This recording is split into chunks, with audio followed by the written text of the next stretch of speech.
Es absolutamente importante que aprendamos a investigarlo en la palabra de Dios. Déjeme partir con una seria advertencia. En primer lugar, de ninguna manera usted tiene que identificarme con las corrientes divorcistas de nuestros días. No soy un individuo que promueve el divorcio, de ninguna manera. Nunca lo he sido y nunca lo seré. Porque la palabra de Dios no lo promueve. Tengo un ministerio que se dedica a promover lo que pienso con profundidad, que cree que aparece en el pensamiento divino, y por eso no promuevo el divorcio. Segunda advertencia: de ninguna manera piense que mi posición es inspirada. Nadie tiene una posición inspirada. Estoy convencido de lo que creo. Le digo aún más, no comencé pensando lo que pienso ahora. Hace algunos años atrás estaba en el lado de los que dicen divorcio en ninguna circunstancia. Por ello, de ninguna manera creo que mi posición es la única que vale y todos los demás están equivocados.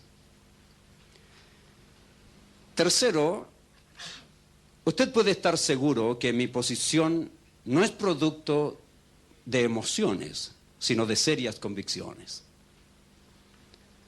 Puede estar seguro que tiene un gran fundamento bíblico.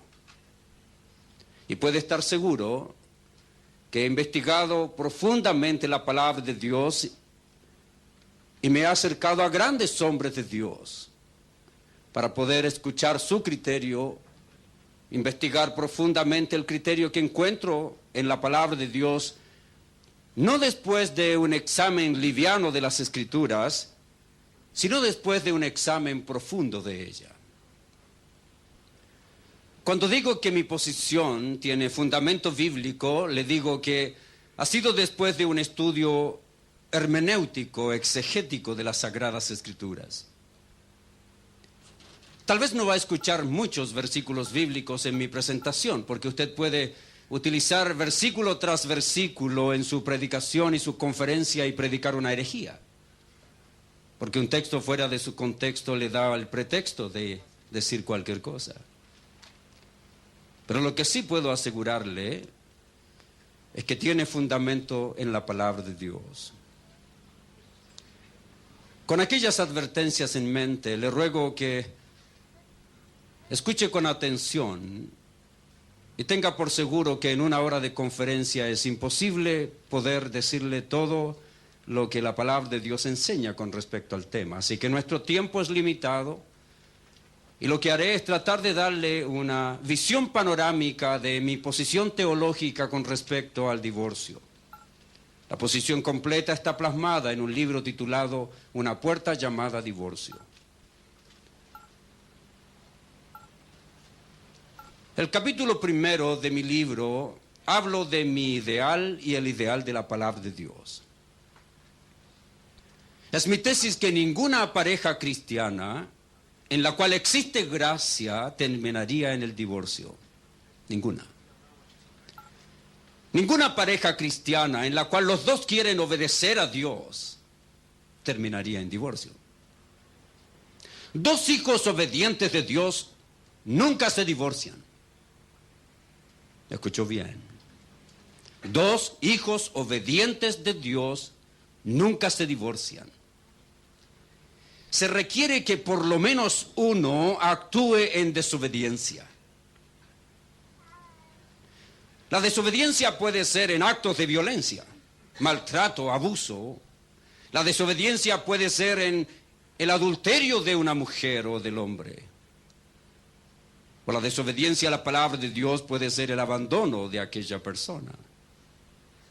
Pero dos hijos obedientes, dispuestos a obedecer a Dios y vivir por convicciones bíblicas y no por emociones humanas, es imposible que se divorcien. Imposible.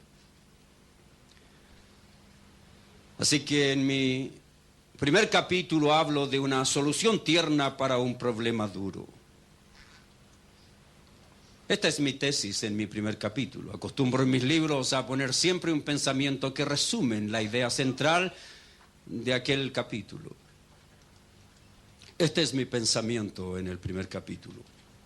Sin gracia, las diferencias nos mueven a divorciarnos. Cuando actuamos con gracia, las diferencias nos incitan a apoyarnos. La gracia es el lubricante que suaviza las fricciones de quienes, aunque somos diferentes, hemos decidido amarnos constantemente. Es maravillosa la gracia de Dios. Usted no puede divorciarse si vive con alguien que cree y es un dispensador de la gracia, si usted es alguien que cree en la gracia y es un dispensador de ella. Porque la gracia es el lubricante que nos ayuda a evitar que las fricciones propias de dos individuos diferentes se transformen en perjudiciales, dañinas. Tome como ejemplo simplemente el encuentro de dos engranajes. En la transmisión de su automóvil existen engranajes. Encajan exactamente el uno con el otro. Fueron hechos el uno para el otro. Diferentes, pero hechos el uno para el otro. Para que aquel engranaje funcione bien, tiene que haber un buen equilibrio de las piezas. Cualquiera que esté desequilibrada producirá un desgaste paulatino, pero lo producirá. El desequilibrio producirá un desgaste del brillo de un engranaje. Le quitará el brillo. Primer peligro. Luego comenzará a desgastarlo inapropiadamente. Por ello, para que funcione bien, necesitan los ejes estar equilibrados. Necesita que haya brillo en cada uno de los engranajes y necesita lubricación. Si alguna vez ha visto a un automóvil que anda sonando su transmisión, algunos le ponen aceite con acerrín o cualquier cosa que evite que suene para poder venderlo. Lo que ha ocurrido allí es que se comenzó poco a poco a desequilibrar. Ahora, es exactamente lo que Dios determinó para la vida matrimonial. Dios creó a Eva diciendo, no encontramos ayuda idónea para él. No es que a Dios súbitamente, de pronto se le ocurrió crear a la mujer. La idea es que Dios creó al hombre y creó a la mujer. Cuando hablo de gracia en la relación matrimonial como un elemento indispensable para que ambos creyentes aprendan a vivir en una relación de respeto, la defino como la actitud amorosa en favor de quien necesita amor y comprensión y que nos mueve a buscar el bien de esa persona aunque no lo merezca. Interesante definición de Aristóteles, quien definió la gracia como la ayuda que brindamos a alguien en necesidad sin esperar nada en respuesta. Pero la gracia de Dios es definida en la palabra de Dios como aquello que damos aunque la persona no lo merezca. Usted no puede creer que se destruya un matrimonio donde ambos están dispuestos a dar de sí mismo.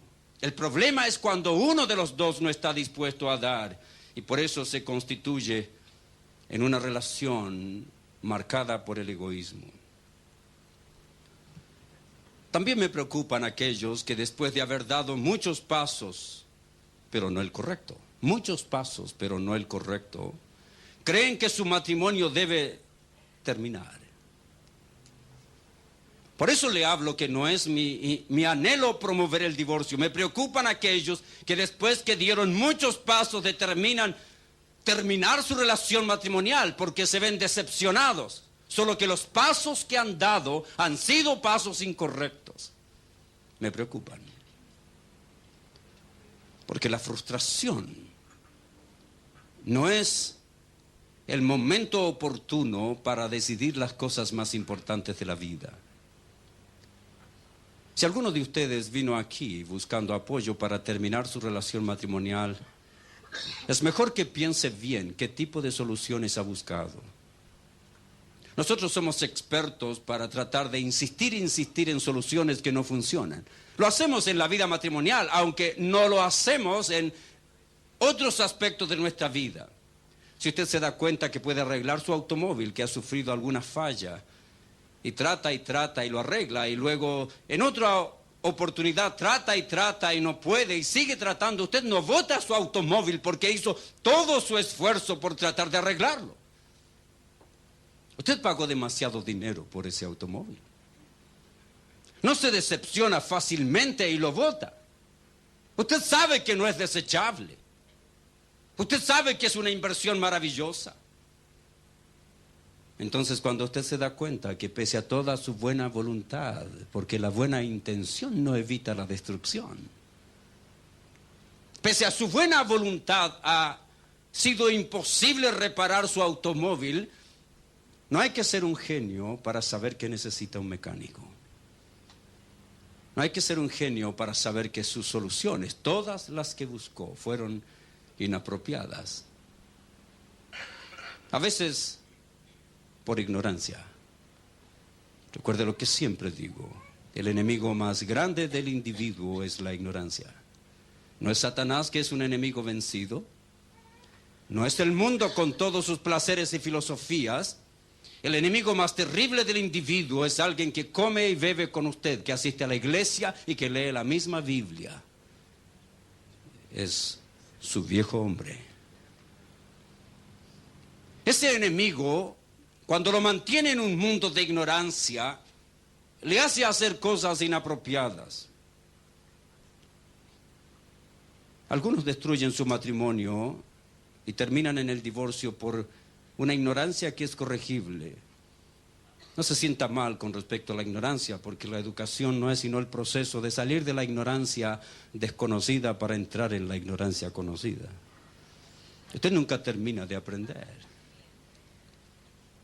Pero algunos destruyen su matrimonio por ignorancia del tipo más sencillo que puede ser corregido, que es la ignorancia de aquel que no sabe y sabe que no sabe. Si usted está aquí porque no sabía y quiere aprender, usted es un excelente candidato a aprender a vivir bien. Pero si usted es uno que ignora y es de aquellos que no sabe y no sabe que no sabe y cree que sabe pero no sabe, entonces usted está en una terrible situación para poder aprender. Así que me preocupan aquellos que están sufriendo innecesariamente. Tengo otra preocupación que he agregado en mis conferencias en los últimos tiempos y hace algunos años atrás también. Es la preocupación del abuso que existe, en mi concepto, uno de los más graves. Más grave que el abuso físico y el abuso emocional es el abuso religioso. Cuando usted busca a Dios, intenta buscar líderes que le guíen a Dios. Usted es honesto, es sincero. Pero ¿qué pasa si líderes sinceros que no entienden o líderes malintencionados le guían por un camino erróneo? No hay nada peor, querido, que haber recorrido una gran distancia dándose cuenta que le dieron las direcciones equivocadas. Es terrible. Por eso me preocupa a aquellos que enseñan sin saber, creyendo que saben. Me preocupa la teología traspasada. Existe mucha teología traspasada en nuestras iglesias. Recuerde que soy un amante del mundo evangélico. Soy un amante del mundo cristiano. Me encanta ser parte de la iglesia que está investigando profundamente la palabra de Dios, y en mis encuentros con pastores me encanta compartir con aquellos que desean aprender. Muchos pastores viven con teología traspasada. Ellos aprendieron de otros y nunca han estudiado profundamente la temática. Entonces vienen consejos sinceros, pero equivocados. Con buena intención, con mala instrucción. Con buen anhelo, pero mal fundamento. Y usted comete los mismos errores aunque sea con buenas intenciones. Así que no es extraño escuchar a personas que en todos los países constantemente me dicen lo mismo. Yo soy del grupo de aquellas que tienen violencia en su hogar. El consejo de mi líder ha sido: usted solamente ore al Señor. Ore al Señor. El Señor va a cambiar su situación. Y cocínele lo más rico que pueda. Hágale las comidas que más le agradan. Trátelo como rey. Y el otro, ni tonto ni perezoso, lo tratan bien en su casa y también en la sucursal. ¿Quién termina una relación equivocada de esa manera?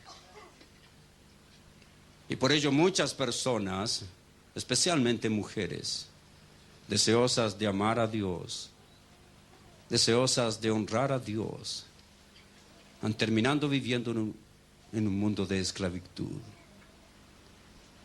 en un mundo de falta de confrontación sabia, en un mundo de falta de confrontación bíblica. Es peligroso vivir allí. Así que el abuso bíblico, el decirle a la gente: haga esto porque yo digo y yo tengo fundamento en la palabra, pero no he estudiado bien la palabra de Dios, y guiar a las personas a una posición errónea, es absolutamente destructivo. Nadie debe permitir el maltrato y el abuso en ninguna situación. Usted no está obedeciendo a Dios cuando permite la violencia en la familia. Usted no está obedeciendo a Dios cuando permite el adulterio de su cónyuge. Usted tiene que confrontar el problema. La palabra de Dios le ordena confrontar el problema. Mi consejo en la gran mayoría de los casos es no buscar el divorcio, es buscar la confrontación. Buscar la confrontación del problema. A veces en la confrontación del problema el matrimonio termina en un divorcio. No se buscó el divorcio, se buscó la confrontación directa, bíblica, con respeto, con energía, con autoridad, con fundamento. Se utilizaron las herramientas bíblicas y el matrimonio terminó en un divorcio, debido a que alguien confrontó el problema. En mi capítulo 2 hablo de un plan perfecto para matrimonios imperfectos. Será motivo de mi siguiente plática, donde hablaré acerca del fundamento y las columnas de una relación matrimonial que resiste las tormentas. Así que voy a pasarme el 2 capítulo para explicar luego en mi siguiente conferencia aquello. Sin embargo, mi pensamiento central es que el plan de Dios para el matrimonio de ninguna manera ha fracasado. Somos nosotros los que por ignorar sus mandamientos hemos fallado. La buena noticia es que aunque somos imperfectos, podemos tener una adecuada relación matrimonial si es que obedecemos la enseñanza escritural. No se puede tener una relación matrimonial saludable ignorando los principios y preceptos de la palabra de Dios. Así que hablaré en mi próxima conferencia del diseño divino, del propósito de Dios para el matrimonio, del fundamento que debemos tener y las columnas que debemos construir para que se resistan las tormentas, que no es que por si acaso lleguen al matrimonio, sino que llegarán de todas maneras. Es un aporte profético del apóstol cuando dice: los que se casan tal vez tendrán aflicción de la carne. Algunos de los que se casan tendrán aflicción de la carne. Eso no es lo que dice la Escritura. Dice: los que se casan tendrán aflicción de la carne. En mi 3 capítulo hablo de una solución adecuada para una relación inadecuada. Solución adecuada y bíblica para una relación inadecuada humana. Este es mi pensamiento. Todo lo que tiene potencial para el éxito tiene potencial para el fracaso. Cuando el matrimonio falla, nada de Dios ha fallado. ¿Me entendió bien? Cuando el matrimonio falla, nada de Dios ha fallado. Existen matrimonios que han fracasado y excepcionalmente existen relaciones conyugales excepcionalmente. Existen relaciones conyugales en que separarse es bueno y constructivo, mientras que seguir juntos es pecaminoso y destructivo. Ponga mucha atención a mis palabras, porque no estoy abriendo una puerta para que todo aquel que tiene conflictos en su relación matrimonial debe divorciarse. No dije eso, escúcheme bien. No estoy diciendo que todos los que enfrentan conflictos serios en su relación matrimonial tienen que divorciarse. Estoy diciendo que existen matrimonios que han fracasado y excepcionalmente existen relaciones conyugales en que separarse es bueno y constructivo, mientras que seguir juntos es pecaminoso y destructivo. Déjenme explicarle por qué digo aquello. Quienes disfrutamos de un matrimonio saludable sabemos lo motivador que es tener a su lado una persona con quien enfrenta conflictos pero ha aprendido a solucionarlos. Usted nunca encontrará un matrimonio sin conflicto. El único matrimonio sin conflicto es el matrimonio que no conozco. Tan pronto me encuentro con usted en el ascensor, me va a empezar a decir sus problemas. Doquiera voy, en cualquier lugar. Si usted me invita en su automóvil, me invita a desayunar, me invita a almorzar, ya sé lo que va a ocurrir. No existen los matrimonios perfectos y la prueba es el nuestro. Generalmente es problema de la mujer.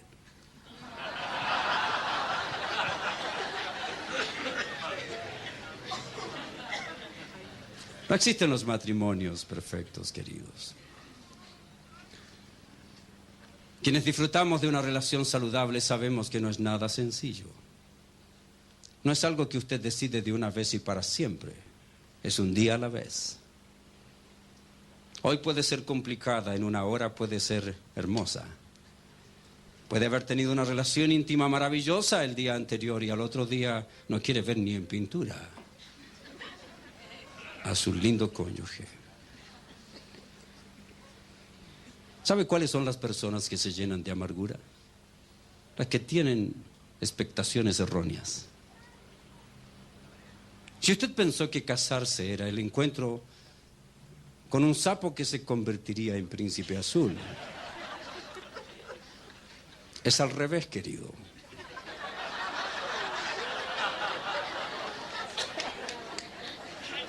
El príncipe azul generalmente se convierte en gordo inflado, rezongón y saltón.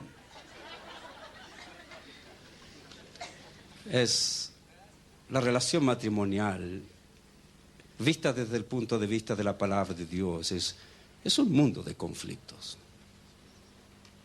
Los deseos son diferentes, la formación es distinta. Así que por ello, sabemos cuán destructiva puede ser una relación matrimonial cuando no existe el anhelo de someterse a los principios divinos y bajar sus expectativas. Hay muchos matrimonios frustrados. La frustración, puesto en una fórmula matemática, es la diferencia que existe entre las altas expectativas y los bajos logros. Mientras usted más espera y menos logra, más frustrado se siente. Si usted esperaba que su matrimonio sería el 10 y consigue el 2, usted tiene 8 puntos de frustración. Tiene que bajar sus expectaciones. Usted se casó con un ser humano normal, con virtudes y defectos igual que usted. Si después de un serio análisis y asistencia especializada usted considera que tiene razones bíblicas para tomar la decisión de divorciarse, debe hacer también un análisis profundo de lo destructivo que es una relación conyugal enferma y lo destructivo que es la relación que se destruye por un divorcio. Usted no puede divorciarse y salir libre del dolor y la angustia que significa. Usted no puede divorciarse y salir libre de consecuencias. Quien desea tomar decisiones serias en medio de una situación tan emocional como esta, corre el riesgo de enfocar su pensamiento casi exclusivamente en sus anhelos e intereses y deseos, y no en el compromiso de amar a los miembros de su familia. Esto es peligroso, sobre todo cuando existen hijos Aunque el divorcio es una opción cuando existe una relación absolutamente destructiva en la que los adultos y los niños reciben más daño que el que recibirían en un caso de divorcio, de todas maneras es indispensable pensar que usted se encuentra frente a una decisión que afectará toda su vida, afectará todas las áreas de su vida y a todas las personas que están involucradas. Existen serias preguntas que deben realizarse. Por ejemplo, ¿cómo afectará el divorcio a mi propia vida? Tal vez vamos un poquito más atrás. Pregúntese en primer lugar, ¿tengo absoluta conciencia que el paso que voy a dar tiene buen fundamento bíblico? No fundamento bíblico de acuerdo a su idea. Usted puede decir, yo puedo descartar mi automóvil de acuerdo al fundamento que tengo del conocimiento de mecánica que tengo, pero usted no conoce mecánica. Así que si usted no tiene profundo conocimiento bíblico con respecto al divorcio y la decisión que debe tomar, es erróneo tomar una decisión sin la asistencia de un líder cristiano que verdaderamente conozca la temática de la familia y conozca las Escrituras profundamente, porque cada caso debe ser tratado en forma independiente. No deben existir los divorcios masivos. Cada caso tiene que ser tratado independientemente. Así que pregúntese en primer lugar, ¿tengo suficiente conocimiento bíblico y tengo suficiente consejo sabio de alguien independiente que me ayude a tomar una decisión apropiada? Otras preguntas. ¿Cómo afectará el divorcio mi propia vida? Usted debe comprender que será afectado espiritual, física y emocionalmente. Sin dudas, en este mismo momento, algunos de ustedes están sufriendo los estragos de relaciones tensionantes. Pregúntese en qué va a beneficiar o ayudar a sus hijos. ¿Cómo el divorcio le va a afectar a ellos? Existe información que señala que los hijos de los padres divorciados están más propensos a conflictos, pasan más tiempo en la cárcel, más posibilidades de meterse en conflicto, tienen más problemas de conducta, están más propensos a enfermedades físicas y mentales. Los hijos de padres divorciados que consciente o inconscientemente toman la decisión tienen más tendencia a encerrarse en su propio mundo, a actuar más agresiva o sutilmente luchan por recibir el apoyo emocional y tomar más tiempo del que necesitan para poder desarrollarse en su propio mundo. Si usted se divorcia y abre la posibilidad de un nuevo matrimonio, las estadísticas le dicen que tiene menos de un 30% de posibilidad de que su nuevo matrimonio sobreviva 5 años o más, y que el tercer matrimonio solo tendrá un 15% de posibilidades que tenga éxito. Así que no es tan sencillo como tengo conflictos en mi matrimonio, he tenido muchos conflictos, no nos entendemos, nos separamos por incompetencia de caracteres. ¿Quién encuentra a la persona que es igual a uno? Nadie. Es terrible. Si usted estuviera casado consigo mismo, no duraría mucho tiempo, querido. Es difícil aguantarse a uno mismo. Pero queremos que las cosas sean como a nosotros nos gustan. Así que si después de haber escuchado o leído mi libro, Una puerta llamada divorcio, y usted llega a la conclusión de que mi intención es desanimarlo, para que no se divorcie rápidamente, está en lo correcto. Si usted llega a la conclusión de que yo quiero evitar su divorcio a toda costa, siempre y cuando el mantenerse casado no lo destruya física, emocional y espiritualmente, usted está en lo correcto. Si usted cree que le estoy abriendo una puerta para que salga rápidamente de sus conflictos, se ha equivocado. Porque todo matrimonio enfrenta conflictos y los conflictos son simplemente problemas con solución. Cuando aparecen los problemas hay que buscar la solución. A veces la tenemos nosotros, a veces la tiene su cónyuge, a veces la tienen personas ajenas pero preparadas para poder ayudarle. ¿Es el plan de Dios que el matrimonio se termine? De ninguna manera. El plan de Dios es que el matrimonio siga hasta que la muerte los separe. Déjeme hablar ahora bíblicamente de lo que ocurre y cuando se abre una posibilidad de abrir la jaula a aquellos que verdaderamente están atrapados. En la Biblia, en el Antiguo Testamento, Moisés permitió el divorcio cuando el ideal de Dios para el matrimonio de los judíos no se cumplía. Dios quería que se mantuviera la distinción de la raza judía. Y cuando ellos prefirieron mezclarse con otras razas, yendo en contra del consejo y la determinación divina, Moisés les dio la posibilidad que elijan una carta de divorcio. Por supuesto, eso fue aplicable exclusivamente para una época y significa que es razón para que en nuestros días se interpreten las cosas de una manera mucho más profunda con la mayor información bíblica que ahora tenemos. Cuando el matrimonio es una relación putrefacta, llena de gérmenes. Tomado del siguiente ejemplo, suponga que usted decide construir una piscina.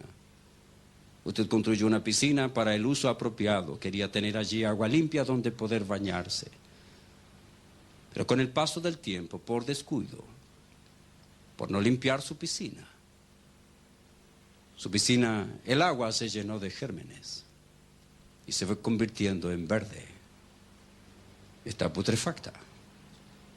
Usted tiene la opción de echarle cloro y empezar a limpiarla. Usted no bota la piscina porque se dañó el agua. Usted tiene que empezar a trabajar para limpiarla. Pero hay momentos en que se ha permitido tanta putrefacción que se ha dañado todo. Y por lo tanto necesita examinar profundamente cuál será su siguiente decisión. Cuando el matrimonio es una relación putrefacta donde se han metido gérmenes y uno de los cónyuges o los dos no está dispuesto a pasar por todo el proceso de eliminación de impurezas, lamentablemente se llegó al momento en que uno de los cónyuges ha tomado la decisión más errónea, que es permitir que su matrimonio se destruya. Usted puede permitir que su matrimonio se destruya por algo tan serio como el adulterio, tan grave como la violencia doméstica.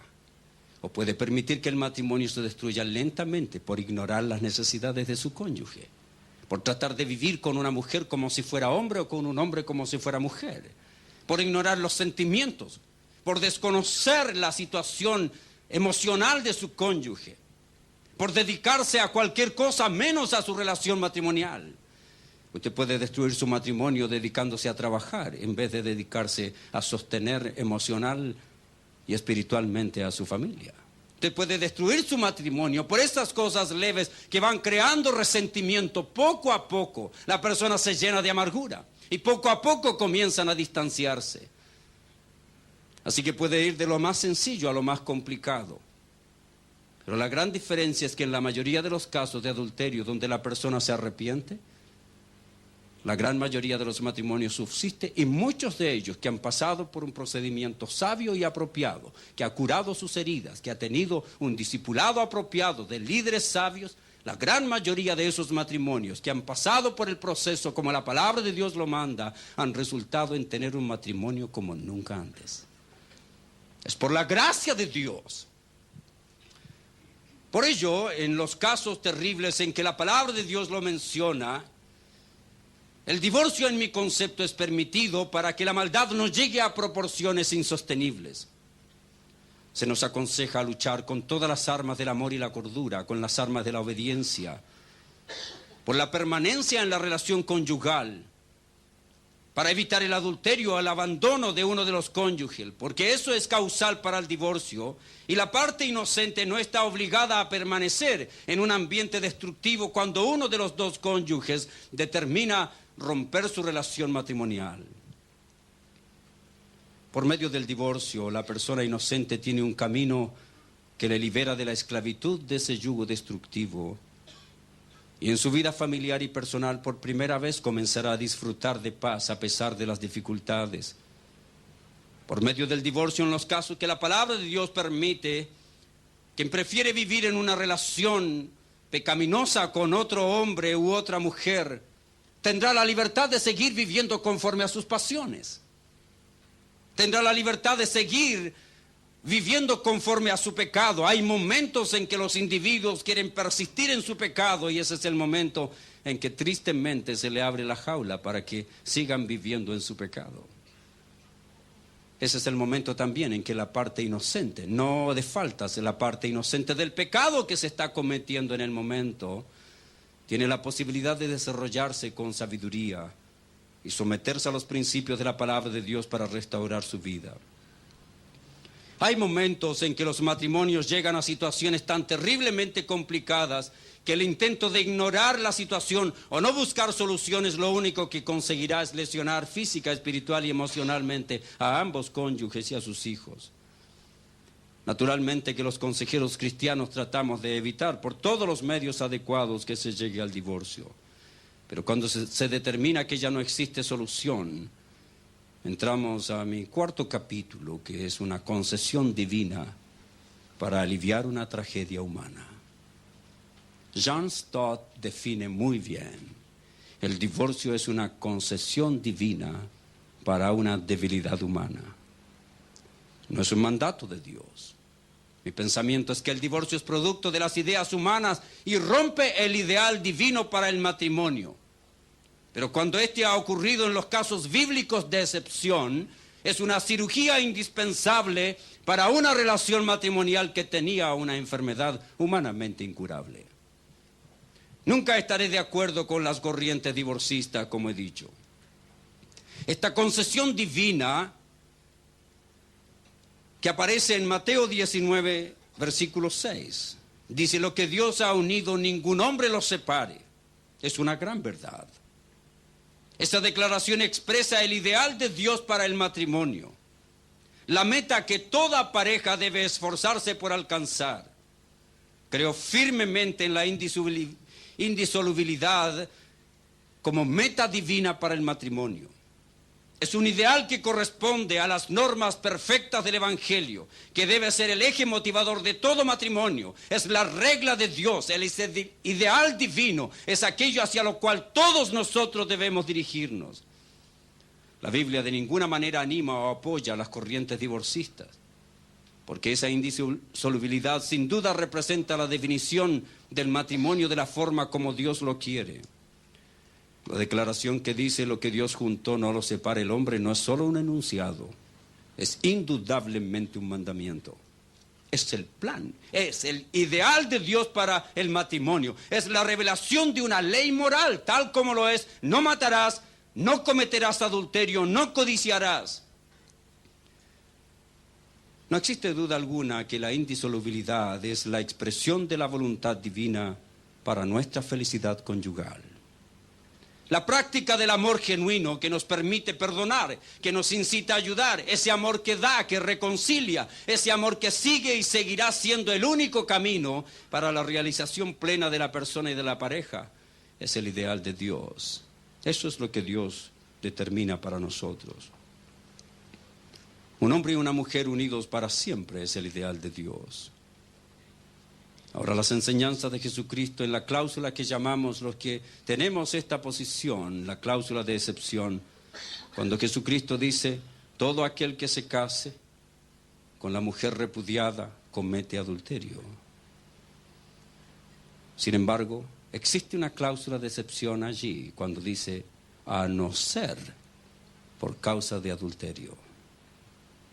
A no ser por causa de adulterio. Eso significa una cláusula de excepción. La palabra adulterio allí, traducida como adulterio, es la palabra griega porneia, de la cual obtenemos nuestra palabra cualquier inmoralidad sexual, pornografía, por ejemplo. Los actos inmorales, el acto de perversión del ideal divino para el matrimonio es el adulterio. Si usted examina el pasaje, en los versículos 1 al 12 habla del carácter de quienes heredarán el reino de Dios.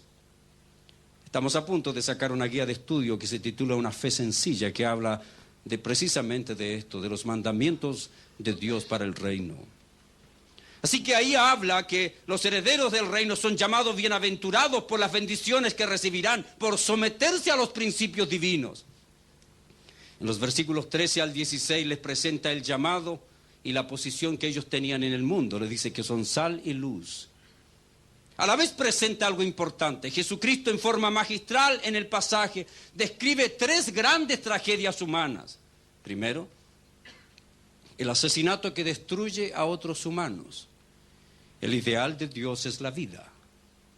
Que nadie destruya la vida de otro. Ese es el ideal de Dios. Pero el ideal de Dios no se cumple en la sociedad. Hay asesinatos. Así que Dios tiene una respuesta para el asesino. Dios tiene una respuesta para el asesinato. En segundo lugar, habla del adulterio que destruye la vida de intimidad. También es un pecado. También rompe el ideal divino de una relación saludable. Dios no creó un hombre para 2 mujeres, ni una mujer para 2 hombres. Destruye el ideal de Dios. Con todo lo apasionante que sea, es destructivo, totalmente destructivo. Tal como el asesinato destruye la vida, el adulterio destruye el matrimonio. Y luego, Jesucristo habla del divorcio que destruye la relación conyugal. Así que en primer lugar Jesucristo menciona que una de las grandes tragedias humanas que rompía el ideal divino era el asesinato. Segundo, el adulterio. Y tercero, el divorcio. Destruye el ideal de Dios. Sin embargo, para el asesino, para el adúltero y para el divorciado, Dios tiene gracia. Dios tiene una solución. Aquí viene el consejo de la palabra de Dios. En mi concepto, la palabra de Dios permite que el individuo termine una relación matrimonial destructiva cuando existe violencia permanente. No cuando alguien ha cometido un acto de violencia, maltrató a su cónyuge, lo insultó o lo golpeó. No por ese acto inmediatamente debe terminar su relación matrimonial. Lo que sí debe hacer, nunca más permitirlo. Porque ningún hombre, ninguna mujer normal sería maltratada por hombre o mujer normal si no lo permite. La razón que existe abuso es porque se permite. Porque frente al abuso usted tiene solución. Primero, confrontar a la persona que usted nunca más va a aceptar ningún golpe, ningún maltrato, ningún empujón. Nunca más. En segundo lugar, usted tiene el amparo de la iglesia. La palabra de Dios le manda a los ministros que protejan a las personas que están siendo atacadas y destruidas, y le manda al creyente a no ir primero a los jueces civiles, sino primero a llevar su caso dentro de la iglesia. Y si dentro de la iglesia no encuentra solución, usted tiene la posibilidad de recurrir a la ley y denunciar a quien está cometiendo un acto de violencia en su hogar.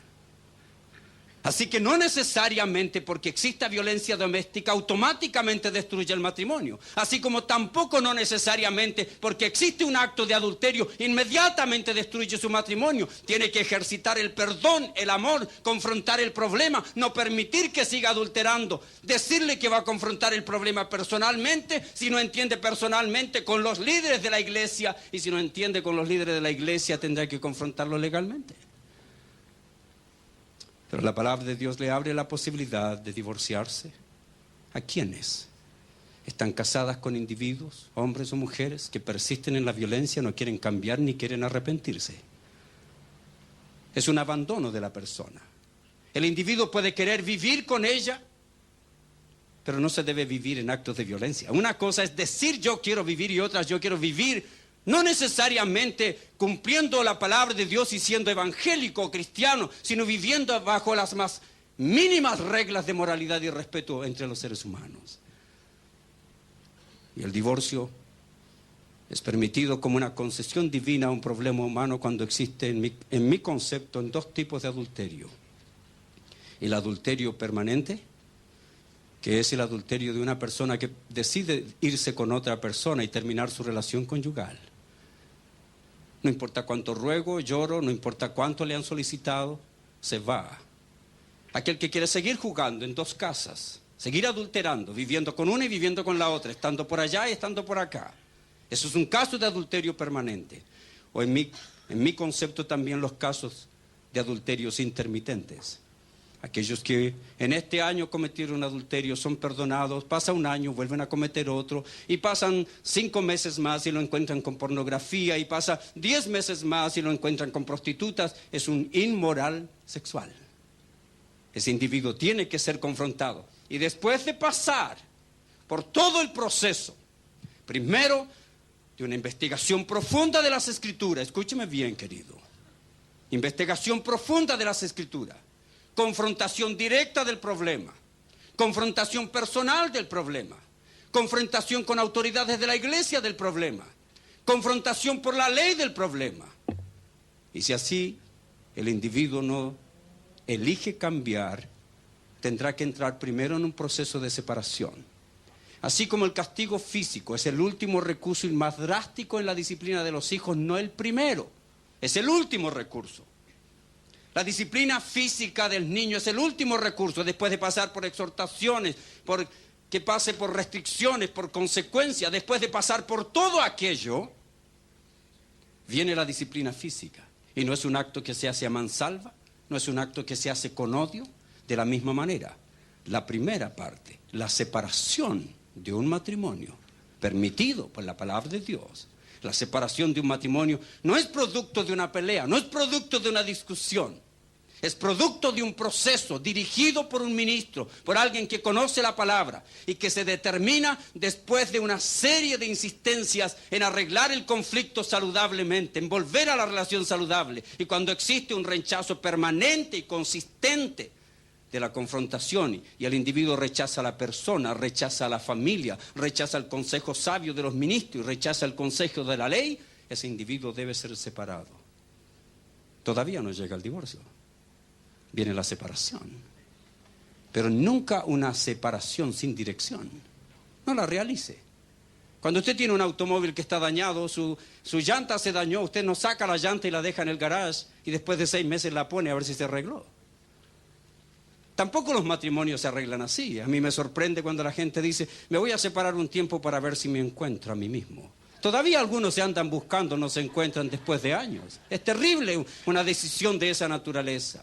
La separación tiene que ser dirigida. Y cuando es dirigida, para que exista la posibilidad de volverse a juntar para tratar de restaurar la relación matrimonial, tiene que haber consejo escritural.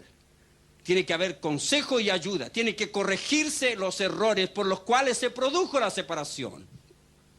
Y si después de todo aquel procedimiento, uno de los cónyuges determina seguir viviendo en pecado y maldad, después de la insistencia en la separación y en la búsqueda de ayuda, con ayuda del consejero, se puede determinar un paso mucho más drástico, que es el divorcio. Se acabó el tiempo, querido. Pues ha sido un gusto, querido, poder compartir esta conferencia. Afuera encontrarán algunos materiales que tiene Radio Armonía con respecto al tema también, temas sobre la relación matrimonial y también el libro Una puerta llamada divorcio, algunos ejemplares que están allí. Mi consejo final, querido, es luche por la permanencia. Para luchar por la permanencia tiene que aprender a amar como Dios ama. Y uno ama como Dios ama cuando su amor, recuerde, este es un dicho muy, muy conocido que sale de mi boca en muchas conferencias. Tenemos que amar como Dios ama. Amar como Dios ama significa que usted ama con gracia, con misericordia y con justicia. Dios en su gracia nos da lo que no merecemos. En su misericordia no nos da lo que merecemos, pero en su justicia nos da lo que merecemos. Así usted tiene que amar a su cónyuge, amarle con gracia y darle a veces lo que no merece. Amarlo con misericordia y a veces no darle lo que merecía. Y a veces amarlo con justicia, que significa darle lo que merece. No odio, no rencilla, no palabras insultantes, no golpes, no maltrato, sino una confrontación bíblica y con autoridad de su serio problema, especialmente cuando se trata de violencia doméstica, cuando se trata de adulterio y cualquier otro problema pequeño que puede ir dañando